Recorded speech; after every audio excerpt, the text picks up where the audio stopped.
नमस्कार बंधुगण, कहानी दुनिया को आपण मानकु स्वागत। आज चलतु शुणा गोटे भूत गप। संध्या 7टा। सहरर कोलाहलू दूर थिबा रास्तारे खूब कम लोक चलप्रचल होउथिले। तारा जड़े कॉलेज छात्री निज नुआ भड़ा घर को फेरुथिला। घरटी टिके पुराणा थिला, किंतु भड़ा कम थिबारु सेठारे रहिबाकु बाध्य होइथिला। घर पाखरे गोटे विराट परित्यक्त 2 महला कोठा ठिया होइथिला, जहाकु स्थानीय लोके भूत कोठी बोली डाकुथिले। सेदिन रातिरे खूब जोरे पवन बहुथिला। तारा घरे पहुंची फ्रेश होई पढ़िबाकु बसिला। हठात ता झरका कबाट बारंबार धड़धड़ शब्द कला। से भाबिला पवन पाई होउची, तेणु झरका बंद करी ठीक रे केलीदेला। किंतु शब्द बंद हेलानी, बरंग लागिला जेपरि किए कबाट बाड़ौची। तारा डरीगला, किए एते रातिरे आसिबो। साहस करी धीरे धीरे कबाट खोलिला। बाहरे केही नथिले, केवल पवनर सो सो शब्द एवं दूर कुकुर भोकिबा शुभुथिला। से भाबिला तार भ्रम होइथिबो। से शोइबाकु चेष्टा कला, किंतु निद आसिलानी। हठात ता कानरे एक मृदु स्वर शुभिला। किए खूब धीरे धीरे ता ना धरी डाकुथिला, तारा तारा।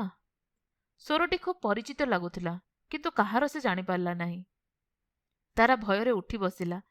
बाहरे झिपिझिपि वर्षा आरंभ हो जाइथिला। से लाइट जलाइला, किंतु लाइट झिम झिम करी हठात लिभिगला। चारिआड अंधार, खाली वर्षा एवं पवनर शब्द। सेही समय ताकु लागिला जेपरि किए ता पछपटे ठिया होइछि। कोठरीर तापमात्रा हठात एते कमिगला जे ता दांत किड़किड़ हेबाकु लागिला। एक अजणा अशुभ गंध पूरा घर को भरीगला। तारा पछकु बुलिबाकु साहस कलानी। से आखि बंद करी भगवान को डाकिला। किछि समय पर से ठंडापण एवं गंध कमिगला। लाइट पुणी जली उठिला। से पछकु बुली देखिला, केही नथिले। परदिन सकाळे तारा ता घर मालिकाणी को ए विषय कहिला। मालिकाणी प्रथमे हसीदेले, किंतु तारार भयभीत मुह देखि से गंभीर होइगले।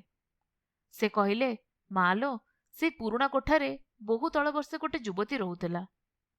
तार विवाह ठीक होइथिला, किंतु बाहागर दिन ही ता प्रेमिक ताकु धोका देई चलीगला। सेही दुखरे से सेही कोठारे आत्महत्या करिथिला।